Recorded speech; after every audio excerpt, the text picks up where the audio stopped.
You, John Fitzgerald Kennedy, do solemnly swear. I, John Fitzgerald Kennedy, do solemnly swear. That you will faithfully execute the office of President of the United States. That I will faithfully execute the office of President of the United States. And will, to the best of your ability. And will, to the best of my ability. Preserve, protect, and defend the Constitution of the United States. Preserve, protect, and defend the Constitution of the United States. So help you God. So help me God.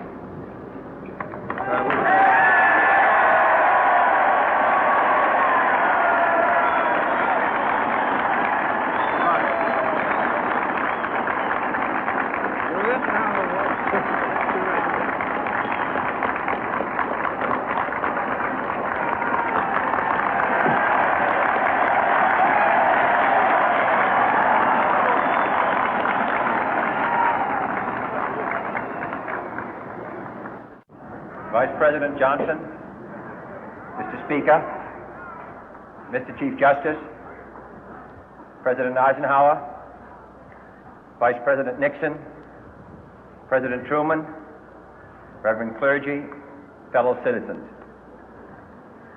We observe today not a victory of party, but a celebration of freedom, symbolizing an end as well as a beginning, signifying renewal as well as change. For I have sworn before you and Almighty God the same solemn oath our forebears prescribed nearly a century and 3/4 ago. The world is very different now, for man holds in his mortal hands the power to abolish all forms of human poverty and all forms of human life. And yet the same revolutionary beliefs for which our forebears fought are still at issue around the globe. The belief that the rights of man come not from the generosity of the state, but from the hand of God. We dare not forget today that we are the heirs of that first revolution.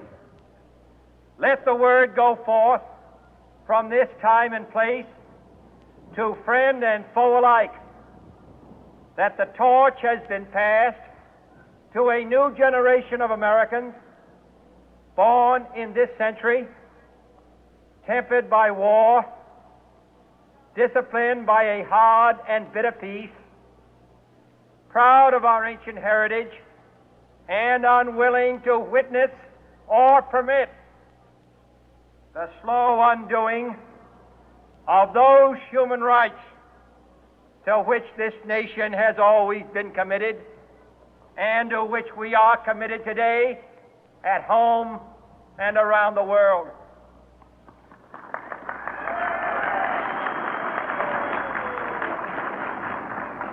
Let every nation know, whether it wishes us well or ill, that we shall pay any price, bear any burden, meet any hardship, support any friend, oppose any foe to assure the survival and the success of liberty.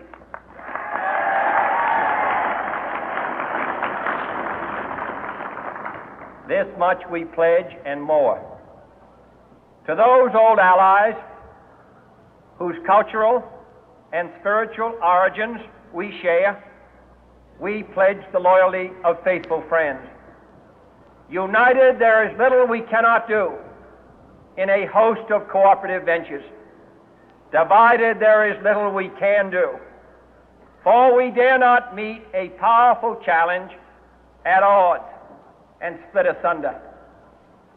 To those new states whom we welcome to the ranks of the free, we pledge our word that one form of colonial control shall not have passed away, merely to be replaced by a far more iron tyranny.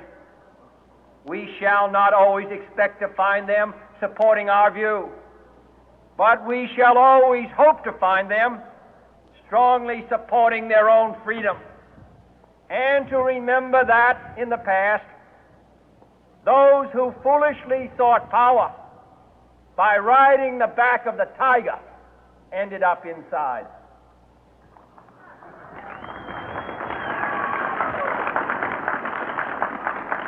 To those people in the huts and villages of half the globe struggling to break the bonds of mass misery, we pledge our best efforts to help them help themselves for whatever period is required, not because the communists may be doing it, not because we seek their votes, but because it is right.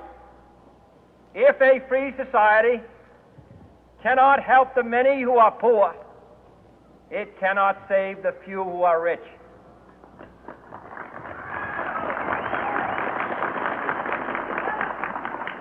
To our sister republics south of our border, we offer a special pledge to convert our good words into good deeds, in a new alliance for progress, to assist free men and free governments in casting off the chains of poverty. But this peaceful revolution of hope cannot become the prey of hostile powers. Let all our neighbors know that we shall join with them to oppose aggression or subversion anywhere in the Americas. And let every other power know that this hemisphere intends to remain the master of its own house.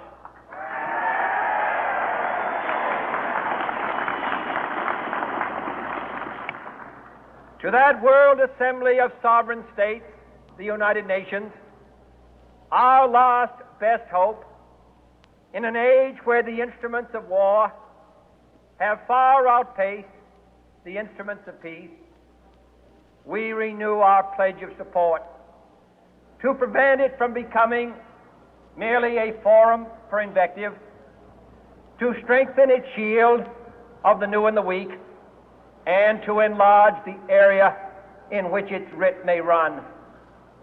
Finally, to those nations who would make themselves our adversary, we offer not a pledge, but a request that both sides begin anew the quest for peace.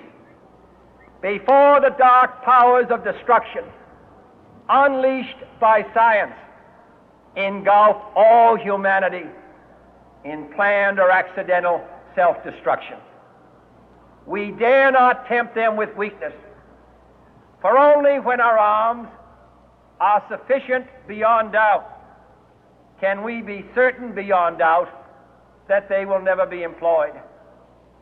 But neither can two great and powerful groups of nations take comfort from our present course, both sides overburdened by the cost of modern weapons, both rightly alarmed by the steady spread of the deadly atom, yet both racing to alter that uncertain balance of terror that stays the hand of mankind's final war.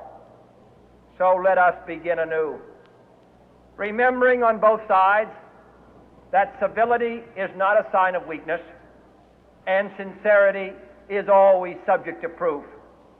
Let us never negotiate out of fear, but let us never fear to negotiate.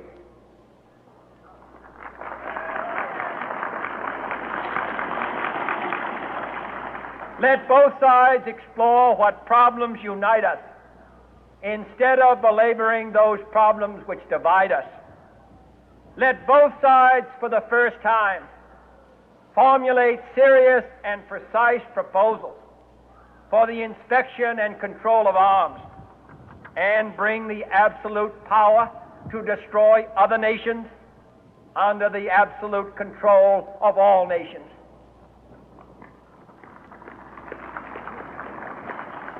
Let both sides seek to invoke the wonders of science instead of its terrors. Together, let us explore the stars, conquer the deserts, eradicate disease, tap the ocean depth, and encourage the arts and commerce. Let both sides unite to heed in all corners of the earth the command of Isaiah to undo the heavy burden and let the oppressed go free.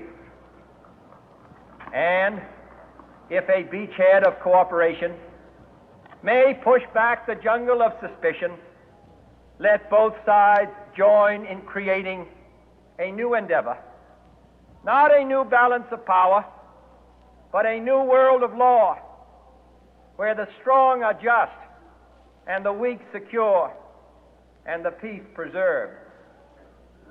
All this will not be finished in the first 100 days, nor will it be finished in the first 1,000 days, nor in the life of this administration, nor even perhaps in our lifetime on this planet. But let us begin.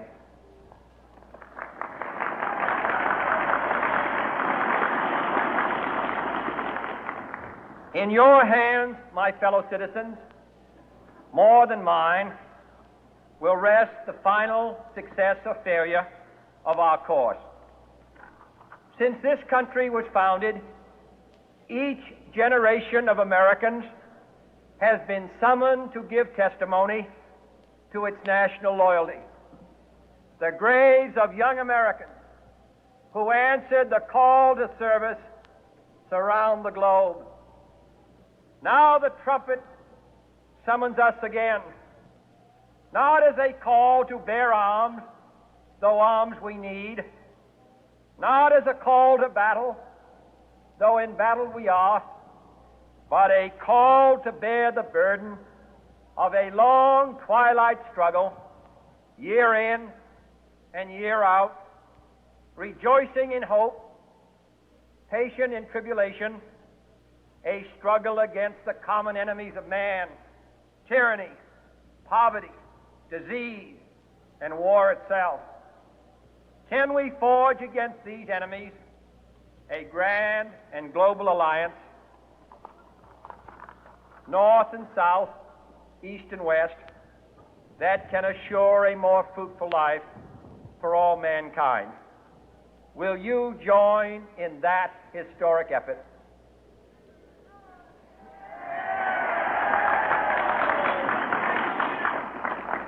In the long history of the world, only a few generations have been granted the role of defending freedom in its hour of maximum danger. I do not shrink from this responsibility. I welcome it.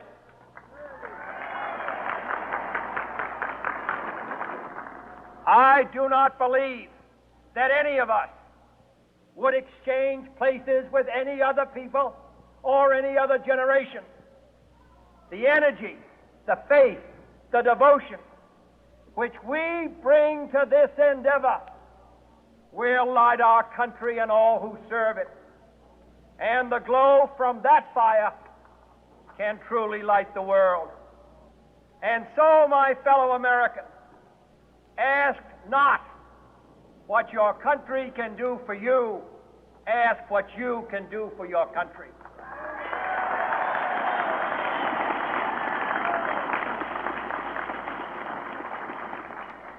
My fellow citizens of the world, ask not what America will do for you, but what together we can do for the freedom of man.